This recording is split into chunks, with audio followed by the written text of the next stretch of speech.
मित्रांनो, इंग्रजीत एक सुप्रसिद्ध म्हण आहे, जिचा अनुभव मला अनेकदा सिनेमा बघून झाल्यावर येतो आणि मला खात्री आहे तुम्हाला पण आलाच असेल.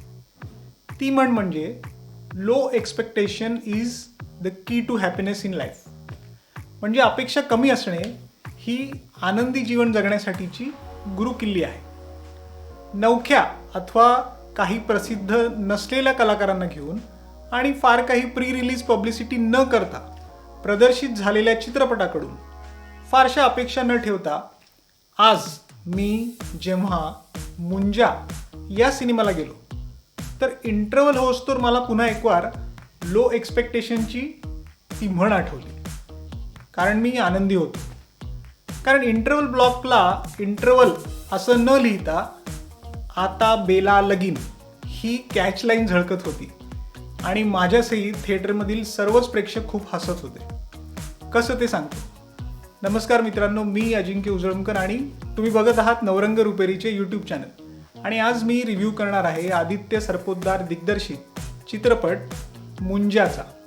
हो, अगदी थोडक्यात. मित्रांनो, आपला मराठी माणूस म्हणजेच आदित्य सरपोतदार म्हटलं की आधी नाव समोर येतं क्लासमेट या सिनेमाचं. त्यानंतर फास्टर फेणे आणि अशात प्रदर्शित झालेला झोंबिवली या सिनेमांनी आदित्यला आणखी प्रकाशझोतात आणलं. आदित्यच्या खात्यावर आता पहिला big budget commercial Hindi cinema जमा होतोय, ज्याचे नाव आहे मुंजा, जो आज प्रदर्शित झाला. मित्रांनो, मुंजा हे नाव इतर भाषिक नाही पण निदान मराठी माणसाच्या कानावर बऱ्याचदा पडतं. जास्त खोलात जरी माहिती नसेल तरी एक साधारण मारुती मंदिराच्या बाहेर पिंपळाच्या झाडाखाली वगैरे ज्याची पूजा केली जाते तिथे ती मुंजाची असते. तर मुंजाची एवढी प्राथमिक माहिती बहुतांश मराठी जणांना असते. मित्रांनो, मुंजा म्हणजे एखाद्या मुंज झालेल्या मुलाचा 10 दिवसांच्या आत जर मृत्यू झाला आणि त्या दरम्यान त्याची काही ठराविक इच्छा पूर्ण होऊ शकली नाही तर त्याचा आत्मा भटकत राहतो अथवा त्याचा राक्षस बनून तो पिंपळाच्या झाडावर वास्तव्य करतो, ज्याला मुंजा असे म्हटले जाते. अशी एक साधारण आख्यायिका आहे. याच संकल्पनेभोवती पटकथेची रचना करून दिग्दर्शक आदित्य सरपोतदार घेऊन आले आहेत हा मुंजा. योगेश चांदेकर यांनी लिहिलेल्या कथानकाला पटकथेत रूपांतरित केले आहे नीरेन भट्ट यांनी. मित्रांनो, मुंजा हा एक सस्पेन्स हॉरर कॉमेडी सिनेमा आहे. त्यामुळे सस्पेन्स न रिव्हील करता कुठलेही स्पॉयलर्स मी इथे तुम्हाला देऊ इच्छित नाही. त्यामुळे कथा काय आहे याची नुसती एक आउटलाईन मी तुम्हाला साधारण सांगेल.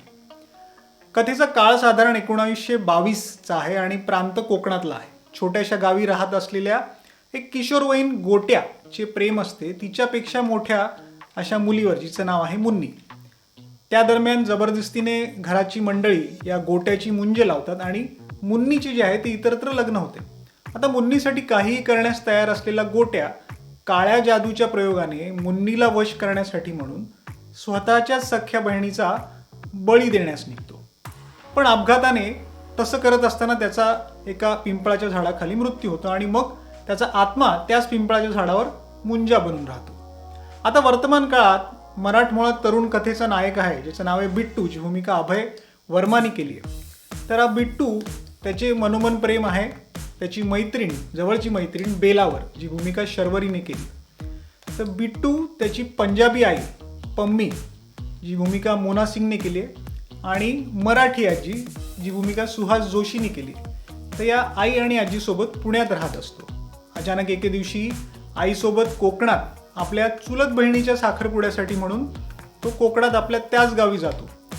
आता हे तेच गाव आहे जिथे एकेकाळी तो गोट्या राहायचा. आता बिट्टू आणि गोट्याचा काय संबंध आणि मुंजा झालेला गोट्या बिट्टूच्या मागे का लागतो आणि बिट्टू या सर्वातून आपली सुटका कशी करून घेतो, हा सस्पेन्स ठेवलेलाच उत्तम. मित्रांनो, सिनेमाचे निर्माते आहेत दिनेश विजान. 2018 सालचा स्त्री, 2021चा रूही आणि 2022चा भेडिया. नंतर दिनेश विजान हे या सर्व हॉरर स्टोरीजचे युनिवर्स बनवत आहेत. यावर आता शिक्कामोर्तब झाले. स्त्री युनिवर्स म्हणा हवं तर. रूही आणि भेडियाच्या पोस्ट क्रेडिट सीन्समध्ये ज्याचे संकेतही मिळाले आहेत. मुंजा हा देखील त्याच युनिवर्समधील एक पुढचा पार्ट असणार आहे की नाही याचे उत्तर मी इथे स्पष्टपणे नाही देणार, हो, पण एक सांगेल की पोस्ट क्रेडिट सीन नक्की बघा. तर मित्रांनो, मुंजा कसा या प्रश्नाचे उत्तर एका वाक्यात आहे, एकदम धमाल. मस्त करमणूक करतो सिनेमा. जितके घाबरवतो, जितकं दचकवतो, तितकंच हसवतो सुद्धा. नीरेन भट्ट यांची एकदम टाईट पटकथा आहे आणि तितकेच मस्त असे संवाद आहेत, जो चित्रपटातील इंटरेस्ट शेवटपर्यंत कमी होऊ देत नाही. चित्रपटाची एकूण लांबी केवळ 2 तासांची आहे आणि हे 2 तास कसे निघून जातात तुम्हाला कळतच नाही. एकतर मुंजा या नाविन्यपूर्ण संकल्पनेवर आधारित चित्रपट असल्याने कथेत कमालीचा फ्रेशनेस आहे. त्यात पटकथेची मांडणी उत्तम, पुढे काय होणार याची उत्सुकता टिकवून ठेवणारी, आदित्य सरपोतदार यांचे दिग्दर्शन उत्तम, या सर्वांच्या जोडीला सौरभ गोस्वामी यांची उत्तम सिनेमॅटोग्राफी म्हणजे छायांकन आणि जस्टिन वर्गीस यांचे प्रभावी बॅकग्राऊंड म्युझिक यामुळे मुंजामधील जी भयकथा आहे ना ती बघायला आणखी मजा येते. हॉरर पार्टला दिलेली कॉमेडी ट्रीटमेंट हे या चित्रपटाचं वैशिष्ट्य आहे. सचिन जिगर यांच्या संगीत दिग्दर्शनाखाली 2च गाणी आहेत, ज्याची खरं तर तशी आवश्यकता वाटत नाही सिनेमा बघताना, पण तरी ती सुद्धा उत्तम जमली आहेत. इंटरवल नंतर काही ठिकाणी ग्रिप सिनेमाची थोडीशी लूज झाल्यासारखी वाटते. शिवाय प्री क्लायमॅक्स आणि क्लायमॅक्स काहीसा अपेक्षित मार्गाने पुढे जातो किंवा होतो, पण याने चित्रपटावर ओव्हरऑल काही विशेष निगेटिव्ह परिणाम असा होत नाही.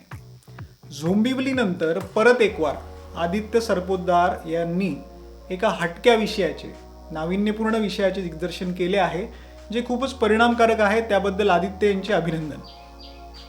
बिट्टूच्या भूमिकेत अभय वर्मा आणि बेलाच्या भूमिकेत शर्वरी या दोघांनीही उत्तम काम केलंय. बिट्टूच्या आईच्या भूमिकेत मोना सिंग आणि आजीच्या भूमिकेत सुहास जोशी यांचीही कामे छान झाली आहेत. भूत उतरवणारा म्हणून एल्विस करीम प्रभाकर, हो हे नाव आहे एल्विस करीम प्रभाकर, या छोट्याशा भूमिकेत सत्यराज, दक्षिणेतील सुप्रसिद्ध अभिनेते कटप्पा यांची ओळख आहे, तर सत्यराज यांनी मजा आणली आहे. बिट्टूचा बाळू काका झालेला अजय पुरकर आणि चुलत बहीण झालेली भाग्यश्री लिमय यांचीही कामे उत्तम आहेत. तर एकंदरीत असा आहे मित्रांनो मुंजा.